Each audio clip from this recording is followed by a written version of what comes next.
Captain John Blake stood on the bridge of the Meridian Dawn and watched his dream die. The colony ship shuddered again, and another alarm screamed through the corridors.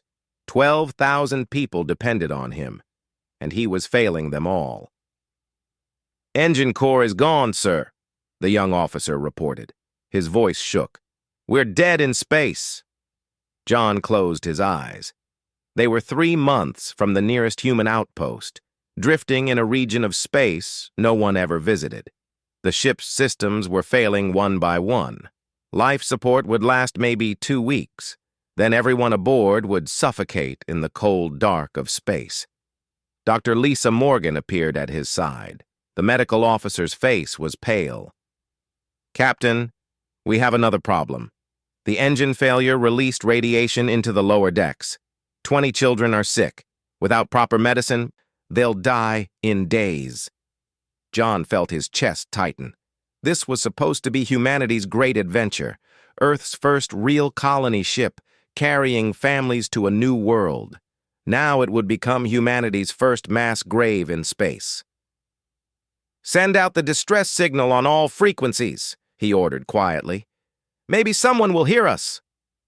The communications officer nodded, but everyone knew the truth. This sector was empty. No one was coming. 3 days passed. The situation grew worse. More people got sick from the radiation. The air was getting stale. Children cried in the corridors, and parents tried to hide their fear. John spent his time walking through the ship, talking to people, lying about hope he didn't feel. On the 4th day, everything changed. "Captain!" the communications officer nearly shouted. "We're receiving a signal! There's a ship approaching!" John's heart jumped. "Human?" "No, sir. The signal is alien. I've never seen this language before." Within hours, a massive ship appeared beside the Meridian Dawn. It was beautiful and strange, with smooth curves and a skin that seemed to shimmer like scales. John stood at the viewing window and watched as a smaller craft detached and moved toward them. Ambassador Peter Grant joined him.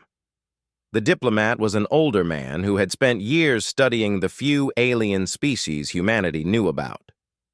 "I don't recognize their design," Peter said softly. "This could be first contact with an entirely new species." The alien craft docked with the Meridian Dawn. John went to meet them, his security team nervous behind him. When the airlock opened, he saw the aliens for the first time. They were tall, maybe 7 feet, with scaled skin that shifted between green and blue. Their eyes were large and golden, set in faces that reminded John of Earth's ancient reptiles. They moved with grace and calm purpose. The leader stepped forward.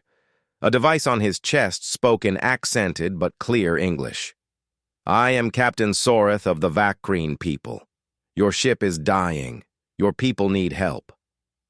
John felt tears sting his eyes. "Yes, please. We have children who are sick. We need medicine and—" Soreth raised a clawed hand gently. "We will help. My ship has medical facilities. We will transport your sick first, then repair your vessel." Over the next week, John watched the Vakreen work miracles. They moved the sickest humans to their ship, where strange but effective medicine saved the children from radiation poisoning. Their engineers swarmed over the Meridian Dawn's engines, replacing parts with technology far beyond human understanding. Lisa spent days in the Vakreen medical bay, watching them treat human patients. She came back amazed. "They're using their own medical supplies, John. Supplies meant for their people. I asked them why, and they said all life is precious." But the rescue came at a cost. One night, Peter found John in his quarters and shared terrible news. "I've been talking with Soreth's crew. They weren't supposed to be in this sector. They were ordered to take a different route. Soreth disobeyed his own government to come help us." "Why?" John asked. "He said the distress signal specified children were dying. He couldn't ignore that." John learned more as the days passed. The Vakreen Council had forbidden contact with unknown species. Soreth had broken that law. 3 of his crew had given up their own medicine to save human children, and they were now sick themselves. When the Meridian Dawn was finally repaired, John requested a meeting with Soreth. The Vacrine captain received him in a quiet room aboard the alien ship. "You saved us," John said. "All of us. At great cost to yourself and your people." Soreth's golden eyes studied him calmly. "It was the right thing to do. You'll be punished when you return home. Perhaps, but your children live. That matters more." John felt something break inside him. He dropped to one knee, an old gesture from Earth's ancient traditions. He pulled out his knife and cut his palm, letting blood drip onto the floor. It was a ritual his grandfather had taught him, passed down from old days when promises were sealed in blood. "I, John Blake, speaking for all humanity, swear this oath. You saved us when we were helpless. You risked everything for strangers. Humanity will never forget this debt. If your people ever need help, no matter when, no matter the cost, humanity will answer. We will come. This I swear on my blood and my honor." Soreth seemed uncomfortable with the intensity. "This is not necessary. We helped because it was right." "For you, maybe," John said, standing. "But humans remember. We pass stories down through generations. What you did here will be taught to our children and our children's children. If the day comes when the Vacrine need help, humanity will answer. I promise you this." The Vacrine captain didn't understand. His species didn't think about debts or oaths the way humans did. He simply nodded politely and wished the humans well on their journey. The Meridian Dawn continued to its destination, and the colony was established successfully. John Blake kept his promise in a different way. He made sure every child in that colony learned about the Vacrine who saved them. He recorded everything, storing the data in Earth's archives. Years later, when John was an old man, he gave one final interview. "Humanity must never forget," he said to the camera. "Soreth and his people gave us our future. Someday, somehow, we must repay this debt. It is a matter of honor." The recording was filed away in the archives, where it would wait for 150 years. Admiral Kate Phillips watched the holographic display with growing concern. Red markers spread across the star map like a disease, each one representing a world conquered by the Zarkothian Empire. The galaxy was changing, and not for the better. "They've taken another system," Commander Greg Hayes said quietly. He was the intelligence officer, a thin man who rarely smiled. "The Pelthian colonies. The Galactic Council did nothing." Kate felt anger rise in her chest. She had served in Earth's fleet for 30 years, working her way up from a junior officer to admiral. She had seen humanity grow from a small presence to a respected member of the galactic community. But respect meant nothing when empires decided to expand. "The Council is corrupt," she said bluntly. "Half of them are afraid of the Zarkothians, the other half are hoping to profit from the conquests." Greg nodded. "And the Vacrine are next in line." The words hung in the air like a death sentence. Kate had studied the Vacrine during her academy days. They were a peaceful species, focused on art and philosophy. Their military was small, designed only for defense against pirates. Against the Zarkothian war machine, they would last maybe a week. Lieutenant Amy Walsh entered the briefing room. The young communications officer looked excited. "Admiral, we have a visitor, a Vacrine ambassador. He's requesting an urgent meeting with Earth's leadership." Kate exchanged glances with Greg. "Send him in." The Vacrine who entered was old. His scales faded to a pale green. He moved slowly, using a walking stick for support. But his golden eyes were still bright and sharp. "I am Ambassador Nareth," he said through his translation device. "I come seeking the aid of humanity." Kate gestured to a chair, but Nareth remained standing. He reached into his robe and pulled out a small data chip. "This has been in my family's keeping for 150 years. My grandfather was part of the crew that saved your colony ship, the Meridian Dawn. Kate felt her breath catch. Every human child learned that story in school. Captain John Blake and the 12,000 colonists who were saved by the Vakreen. It was taught as a lesson in kindness and the importance of helping others. Nareth placed the chip on the table. Play it. Greg activated the device. The holographic display shifted, and suddenly they were looking at a man in an old-style uniform. Captain John Blake, much younger than the history books showed him. His face was intense as he spoke. I, John Blake, speaking for all humanity, swear this oath. You saved us when we were helpless. If your people ever need help, no matter when, no matter the cost, humanity will answer. We will come. The recording ended. Silence filled the room. Nareth's voice was soft. The Zarkothians will attack our homeworld in 3 months. Our military cannot stop them. The Galactic Council refuses to help. We have nowhere else to turn. I am here to ask humanity to honor that oath. Kate felt the weight of history pressing down on her. Ambassador, I need to bring this to our government. Wait here.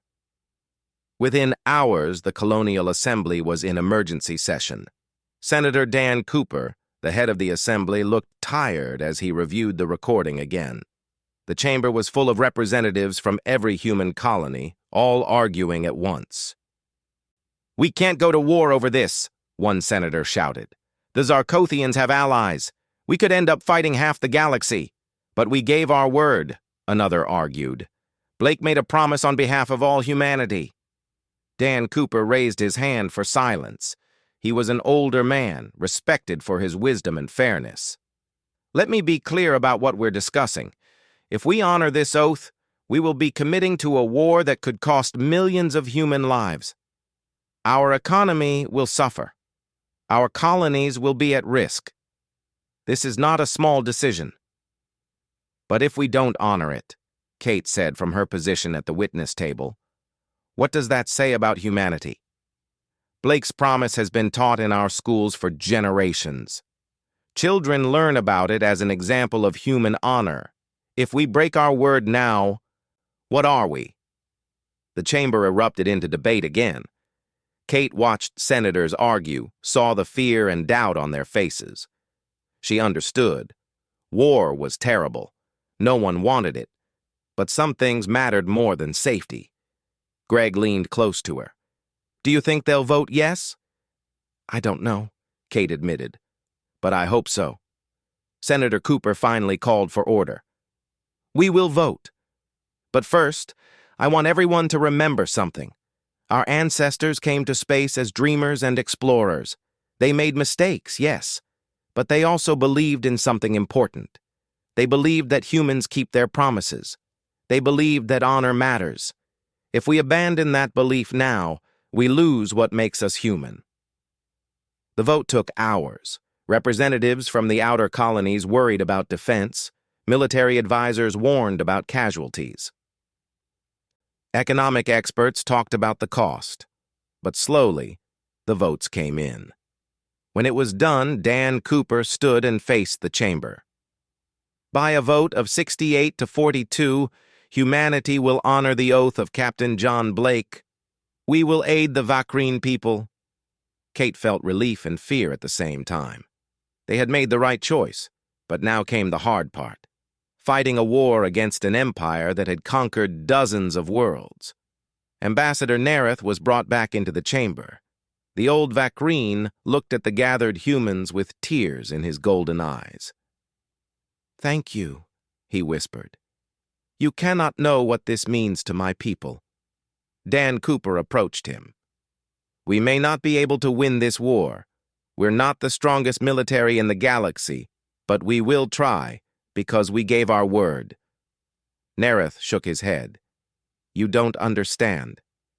For 150 years, we have lived with the knowledge that we once saved humanity, but we never expected anything in return. We never thought you would remember.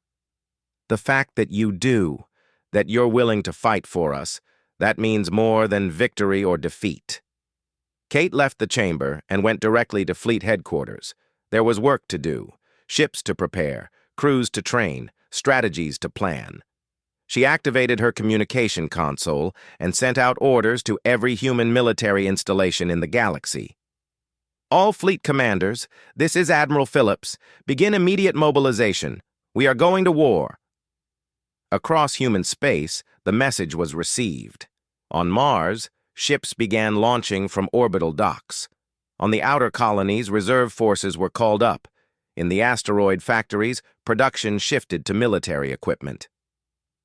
Earth's industrial power, often underestimated by other species, began to wake up.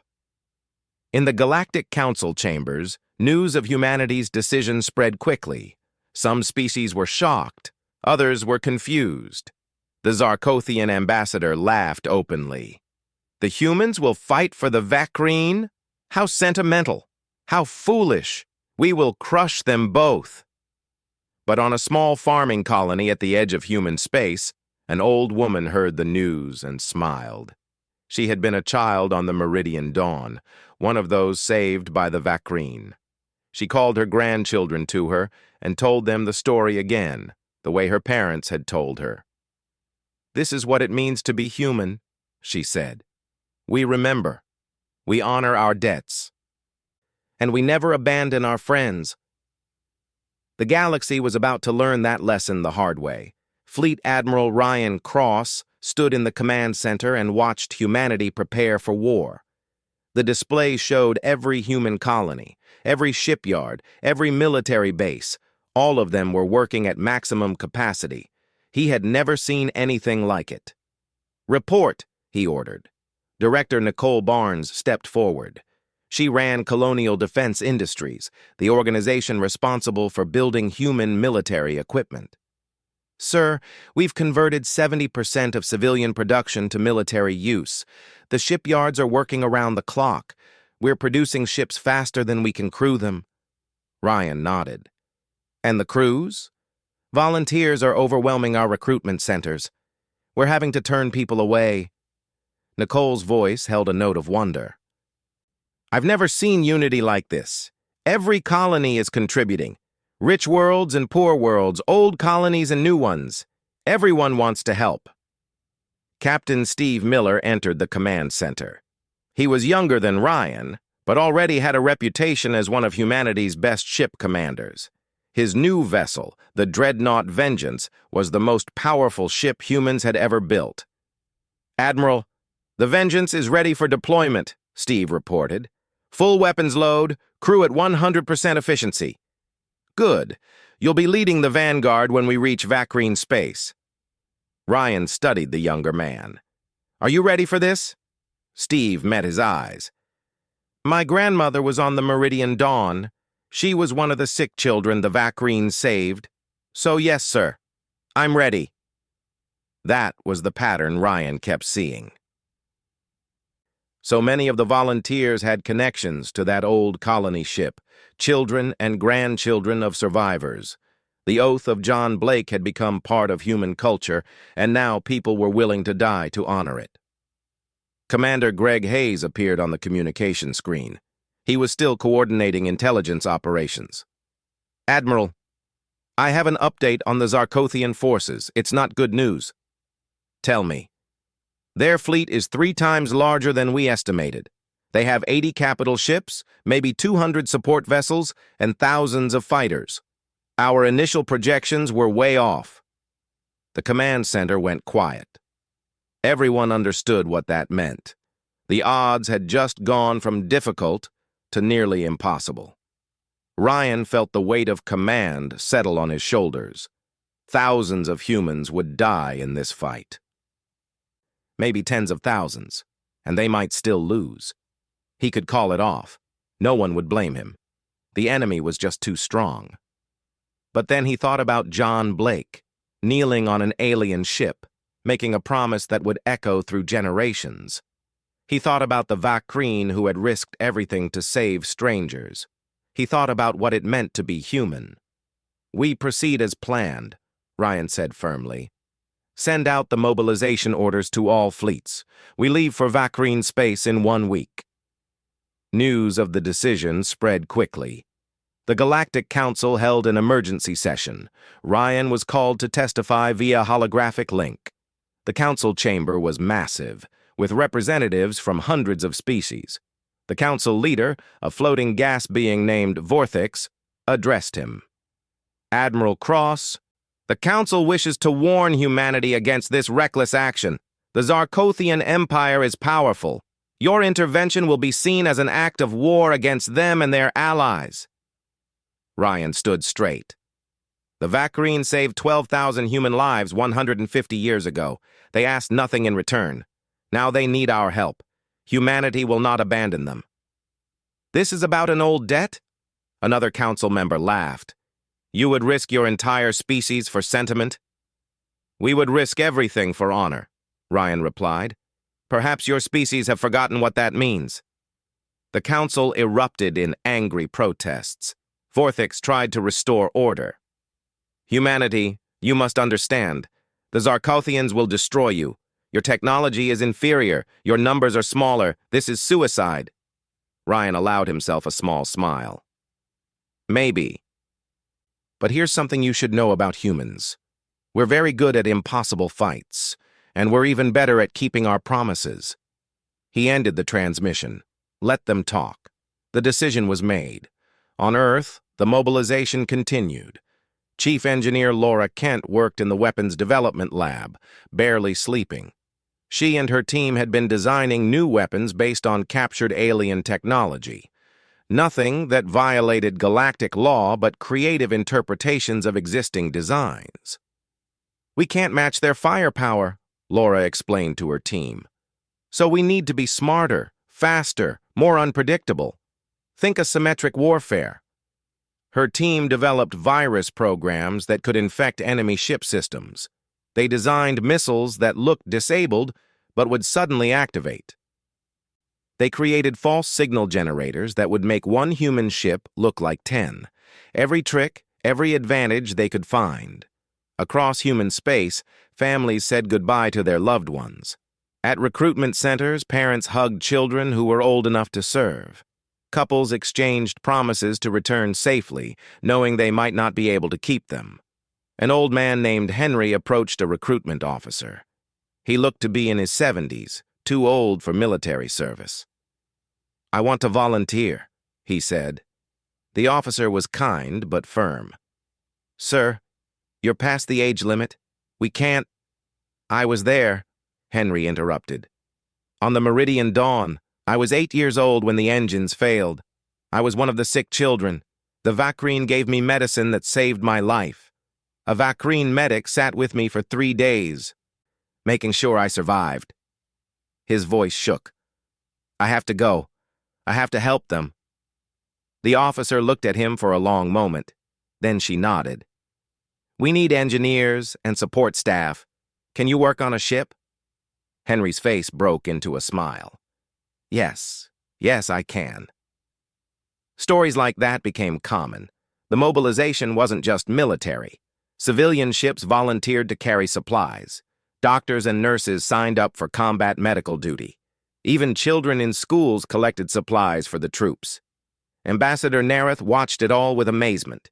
He had expected a small force, maybe a token gesture.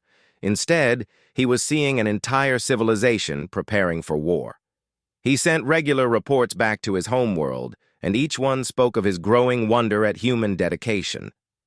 They're doing this for us, he told his aide. All of this, for us. The Zarkothian Empire heard about the human mobilization and laughed. Their military analysts studied human capabilities and found them lacking. Human ships were smaller. Human weapons were less advanced. Human numbers were insufficient. The Zarkothian High Command sent a message to humanity. It was broadcast on all frequencies so everyone would hear. Humanity, you are making a grave mistake. Turn back now, or we will destroy you along with the Vakrine. You cannot win this fight. Surrender, and we will show mercy. Resist, and we will erase you from the galaxy. Ryan received the message in his command center. Around him, officers waited to see how he would respond. He thought about it carefully, then recorded his reply. To the Zarkothian Empire. 150 years ago, humanity was dying in space. The Vakreen saved us when we had nothing to offer in return. They did it because it was right. Now they need our help, and we will provide it. You say we cannot win. Perhaps you're correct, but you're about to learn something about humanity. We don't fight because we expect to win. We fight because it's right. We keep our promises, even when it costs us everything. That's what makes us human. He paused, then added, and one more thing. You've conquered a lot of species, but you've never fought humans before. We're not like the others. We remember. We adapt. And we never, ever quit. See you soon. The message was broadcast across the galaxy. Some species were inspired. Others thought humans were fools. But everyone was watching now. Everyone wanted to see what would happen when humanity went to war for honor. In the Vakreen homeworld, people gathered in public squares to watch the incoming human fleet on their displays. Ships by the hundreds, coming from every corner of human space. Coming to fight for a species they had never met. To honor a debt most of them hadn't even been alive to witness. Old Captain Soreth, the one who had rescued the Meridian Dawn so long ago, stood among the crowd. He was very old now, barely able to stand. But he watched the human ships arrive, and tears ran down his scaled face. I didn't think they would remember, he whispered. I never thought they would actually come. The human fleet dropped out of faster-than-light travel at the edge of the Vakreen home system. Admiral Kate Phillips stood on the bridge of her flagship and felt her heart sink. They were too late. The Zarkothian armada was already there. Massive warships surrounded the green-blue planet, their weapons hammering the orbital defenses. Explosions bloomed in space as Vakreen stations died. On the planet's surface, cities burned. How many? Kate asked quietly. 300 ships, her sensor officer reported. His voice was tight. We're outnumbered 3-1. Kate looked at the faces around her bridge. Young men and women who had volunteered to fight in a war that wasn't really theirs. They looked scared, but determined. She felt a surge of pride. All ships. This is Admiral Phillips. We knew the odds when we came here. Nothing has changed. We're going to save the Vakreen, or we're going to die trying. Either way, humanity keeps its promises. Prepare for battle. Captain Steve Miller sat in the command chair of the dreadnought Vengeance and watched the enemy fleet. His ship was the biggest in the human formation, but it looked small compared to the Zarkothian vessels. His crew was ready, weapons loaded, shields at maximum. Target their flagship, he ordered. We go right through the center of their formation. His first officer looked at him. Sir, that's suicide. Steve smiled. Probably, but it'll surprise them. And surprise is all we've got. The battle began with a human fighter squadron launching first. Lieutenant Commander Ben Parker led his pilots in a fast approach, using the debris from destroyed Vakreen stations as cover. The Zarkothians barely noticed them at first. Fighters were small, not a real threat. That was their first mistake. Ben's squadron hit the shields of the nearest Zarkothian ship with everything they had. Missiles, energy weapons, even ramming attacks when ammunition ran out. One by one, the fighters died. But they accomplished their goal. The shields flickered and failed. Now, Kate ordered. All ships, full attack! The human fleet surged forward. They didn't have the firepower to match the Zarkothians in a straight fight, so they didn't fight straight. Ships broke formation, attacking from unexpected angles.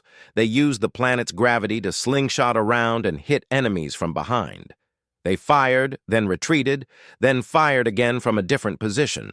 The Zarkothians were confused. This wasn't how space battles were supposed to work. Fleets were supposed to form orderly lines and exchange fire until one side broke. The humans were fighting like animals, all chaos and fury. Captain Miller pushed the Vengeance straight into the heart of the enemy formation. Zarkothian ships fired at him from all sides. His shields collapsed within minutes. Hull breaches erupted across the ship. But he kept going, his weapons firing non-stop. "Sir, we've lost engines 3 and 4, his engineer reported. "Hull integrity is at 40%. We need to fall back." "No," Steve said simply. "We came here to fight. We stay until we can't fight anymore." The Vengeance crashed through enemy lines like a battering ram. It was taking terrible damage, but it was also destroying everything in its path. The Zarkothians tried to focus their fire on it, which meant they weren't shooting at the other human ships. On the planet below, Vakrine civilians watched the battle through their windows and screens. They saw human ships dying, saw them explode in brilliant flashes of light. But they also saw humans refusing to retreat. For every human ship destroyed, a Zarkothian ship was damaged or disabled. Dr. Claire Jensen worked in the medical bay of a human cruiser. The ship rocked constantly from weapon impacts. Injured crew members flooded in faster than she could treat them. Burns, broken bones, radiation poisoning. She worked until her hands shook from exhaustion, then worked some more. A young sailor was brought in, his chest crushed by falling debris. Claire looked at his injuries and knew he wouldn't make it. She held his hand as he died, tears running down her face. Then she stood up and moved to the next patient. There was no time for grief, not yet. The battle had been raging for 6 hours when Kate made a terrible decision. The Zarkothian flagship was still active, coordinating the enemy fleet. If they could destroy it, the Zarkothians would lose organization. But the flagship was heavily protected, surrounded by escort ships. She needed a way through those defenses. "Ben, are you still alive out there?" she called to the fighter squadron leader. Ben's voice came back, rough and tired. "Barely. I've got 12 fighters left." "I need you to do something that's probably going to kill you." "Been doing that all day, Admiral. What's one more time?" Kate explained her plan. Ben listened, then laughed bitterly. "Yeah, that'll definitely kill us. We'll do it." Ben and his remaining fighters charged directly at the flagship. They didn't dodge, didn't weave. Just straight acceleration, all power to engines. The Zarkothians targeted them immediately. Fighter after fighter exploded. 10 left, 8, 5. Ben's fighter was hit. His canopy cracked, atmosphere venting into space. He could barely breathe. His controls were failing. But he kept going. 3 fighters left, 2. Just him. He saw the flagship's shields glowing bright ahead of him. He fired every weapon he had left, then rammed his dying fighter straight into the shield generator. The explosion was massive. The flagship's shields failed. "Now!" Kate screamed. "All ships, target the flagship!" Every human ship in range opened fire on the Zarkothian flagship at once. Hundreds of missiles and energy beams hit it simultaneously. The mighty ship shuddered, its armor cracking. Secondary explosions rippled across its hull. The flagship tried to retreat, but Steve's crippled Vengeance was there. The dreadnought had lost most of its weapons, most of its power, but it still had engines. Steve aimed his ship at the flagship like a spear. "Brace for impact," he told his crew. "It's been an honor serving with you all." The Vengeance smashed into the Zarkothian flagship at full speed. Both ships exploded in a blast that lit up the entire system. The shockwave damaged ships on both sides, and when the light faded, the Zarkothian flagship was gone. The Zarkothian fleet fell into chaos. Without their command ship, captains didn't know what to do. Some tried to continue fighting, others retreated. The coordination was broken. Kate saw the opening and pressed the attack. Her fleet was damaged, running low on ammunition and power. But they fought on, every human ship still moving through everything they had at the enemy. In the Vakrine capital, old Captain Soreth sat in his home and watched the battle. He saw the human ships, saw them dying one by one. He saw their sacrifice and finally understood what John Blake had meant all those years ago. This was what humans meant by honor. Not words, but actions. Not promises, but deeds. "They're dying for us," he whispered. "These people we saved so long ago, they're dying for us." The battle lasted 12 hours. When it finally ended, the Zarkothian fleet was retreating. Nearly half their ships were destroyed or disabled. The survivors fled the system, leaving their dead behind. But the human victory came at a terrible cost.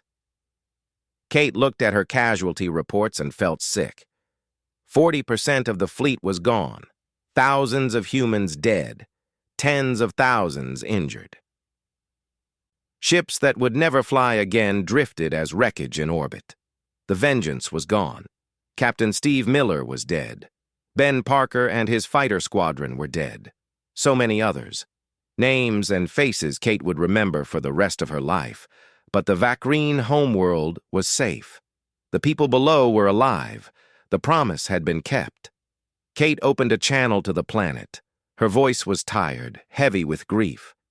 "Vakreen Prime, this is Admiral Phillips. The enemy has been driven off. Your world is secure." The response came back immediately. It was Ambassador Nereth, his voice breaking with emotion. "We saw everything. We watched you fight. Watched you die for us. Humanity, we have no words to express our gratitude." Kate closed her eyes. "We gave our word.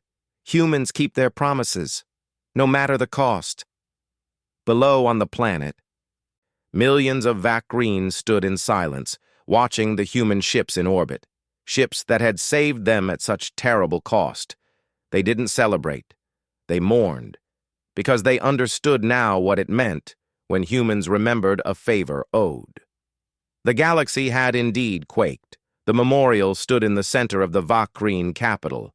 It was a wall of black stone, 50 feet tall, with names carved into it. Human names. Every person who had died in the battle. The Vakreen had insisted on building it, refusing any human help. They said it was the least they could do. Ambassador Linda Shaw stood before the wall and read the names. So many. She had been appointed as the new human representative to the Galactic Council. But before taking that position, she had wanted to visit this place. To remember. An elderly Vakreen approached her. It was Soreth, the one who had saved the Meridian Dawn so long ago. He moved slowly, his scales pale with age, but his golden eyes were still bright. "Ambassador Shaw," he said softly, "thank you for coming." Linda turned to him. "I needed to see this, to understand what they died for. They died for us, for people they didn't know, to honor a promise made before most of them were born." Soreth's voice shook. "I never imagined this. When I saved your colony ship, it was simply the right thing to do. I never expected a debt, and I certainly never expected this." Linda touched the wall, her fingers tracing a name. "We remember. That's what makes us human. We remember kindness. We remember debts, and we always pay them back." The aftermath of the battle had shaken the entire galaxy. The Zarkothian Empire, so confident in their power, had been humbled. Their fleet had been broken by a supposedly inferior species. The surviving Zarkothian ships had returned home and told stories of human tactics, of ships that fought until they exploded, of warriors who never retreated. Within weeks, the Zarkothian Emperor had sent envoys to Earth, requesting peace negotiations. Admiral Ryan Cross had been in the meeting when they arrived. "We wish to end hostilities with humanity," the Zarkothian diplomat had said. His pride was clearly wounded. "The Empire recognizes human territory and agrees to non-aggression." Ryan had looked at him coldly. "And the Vakreen? What about their territory?" "That is not your concern. It is absolutely our concern. The Vakreen are under human protection now. If you attack them, you attack us." The Zarkothian had wanted to argue, but he had seen the battle reports. He knew what humans were capable of. "The Empire will not attack Vakreen space." "Good. Now get out." Senator Dan Cooper sat in his office on Earth, and reviewed the flood of requests coming in. 23 different species had contacted humanity, asking for mutual defense treaties. Small species, weak species, those who feared being the next target of aggressive empires. They had all seen what happened when humans defended their allies. Dan was careful in his responses. Humanity couldn't protect everyone. They didn't have the resources or the people.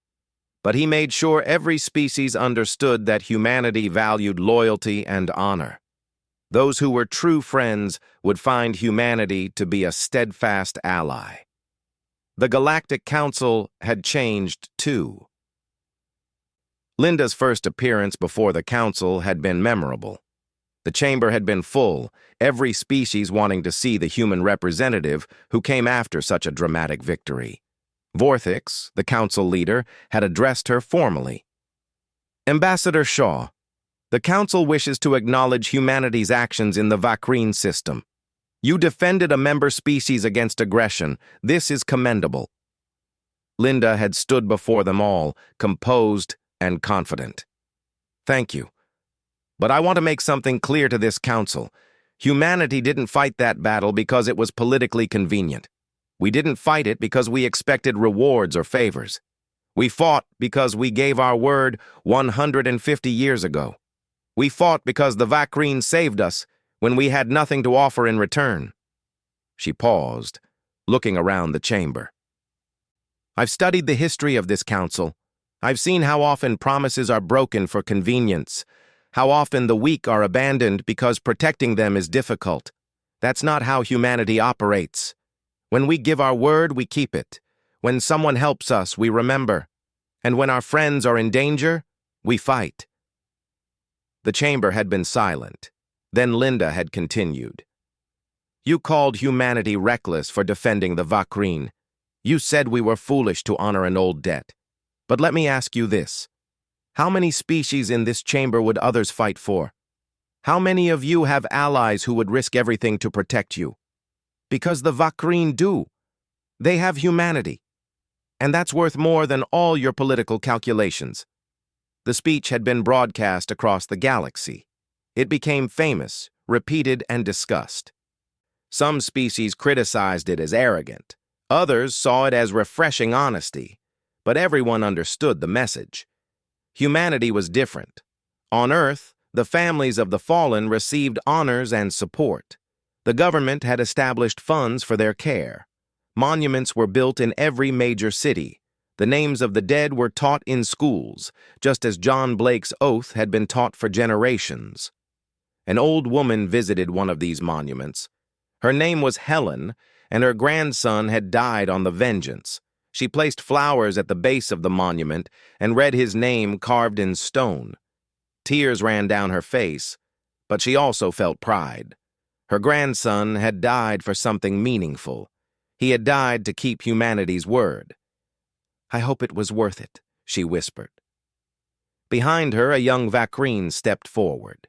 He was a student, studying on Earth as part of a new cultural exchange program. It was, he said quietly. My family was in the capital when the Zarkothians attacked. Your grandson and the others saved our lives. Every day I wake up, I remember that I'm alive because of human honor. Helen turned to him, fresh tears in her eyes. The young Vakrine bowed deeply, in the human fashion he had learned. Thank you for giving us your best. We will never forget. Admiral Ryan Cross retired 6 months after the battle. He was tired, worn down by the weight of command and the memory of all those who had died. At his retirement ceremony, he gave one final speech. I've served humanity for 40 years. I've seen us grow from a small presence in space to a major power in the galaxy. But I've learned something in all that time. Our strength doesn't come from our ships or our weapons. It comes from who we are. We're a species that remembers. We honor our debts. We keep our promises. That's what makes us strong. That's what makes us human. The speech was simple, but it captured something essential. Across human space, people heard it and felt pride. They had proven something to the galaxy and to themselves. Humanity mattered, not because they were the strongest or the smartest, but because they had honor. On the Vakrine homeworld, Prime Minister Calith stood before his people and announced a new tradition. Every year, on the anniversary of the battle, the entire planet would observe a day of remembrance. They would honor the humans who had died for them. Children would learn the names, stories would be told, the debt would never be forgotten. Ambassador Nareth returned to Earth for the first anniversary. He was old now, like Soreth, but he wanted to be there. He attended the ceremonies, placed flowers at the monuments, met with the families of the fallen. At one ceremony, a young girl approached him. She was maybe 8 years old, with bright eyes and a curious expression. "Are you really from the species my dad died protecting?" she asked. Nareth knelt down to her level. "Yes, your father was very brave. He saved my people." The girl thought about this. "My mom says he did it because humans keep their promises. Is that true?" "Yes, your species has taught the galaxy something we had forgotten. That promises matter, that honor is real, that some things are worth fighting for." The girl smiled. "Then I guess it was okay. I miss him, but I'm glad he was brave." Nareth felt tears on his scaled face. "So am I, young one. So am I." Years passed. The galaxy changed. Human influence grew, not through conquest, but through reputation. Species sought humanity as allies because they knew humans could be trusted. Trade agreements with humans were honored. Defense pacts were maintained. Promises were kept. The Zarkothian Empire remained powerful, but they never again tried to expand into space protected by humanity. They had learned respect painfully and completely. On Earth, in a small museum dedicated to the Meridian Dawn and the Battle of Vakrine Prime, a display showed two objects side by side. One was the knife John Blake had used to cut his palm when making his oath. The other was a piece of wreckage from the Vengeance, recovered from the battlefield. The plaque between them read, 150 years apart, one promise kept. This is what it means to be human. A young military cadet stood before the display, studying it. His instructor stood beside him. "Cadet, why do you think this matters?" the instructor asked. "Why do we teach this story to every new recruit?" The cadet thought carefully. "Because it shows what we value. We value honor more than safety. We value promises more than convenience. We value friends more than power." "Good. And what does that mean for you, as a soldier?" "It means that when I give my word, I have to keep it, no matter the cost, because that's what humans do." The instructor nodded, satisfied. The lesson had been learned, as it had been learned by generations before, as it would be learned by generations to come. In the Vakrine capital, old Captain Soreth died peacefully in his sleep. His last words were about the humans who had repaid an ancient debt. At his funeral, hundreds of humans attended, including Ambassador Shaw and many military officers. They honored him as a hero who had started it all. The galaxy had indeed quaked when humans remembered a favor owed, and it would never forget what happened when humanity kept its word. The lesson had been taught. Humanity had proven what they were, not the strongest, not the most advanced, but loyal, honorable, true. And in a galaxy full of species who had forgotten what those words meant, that made all the difference.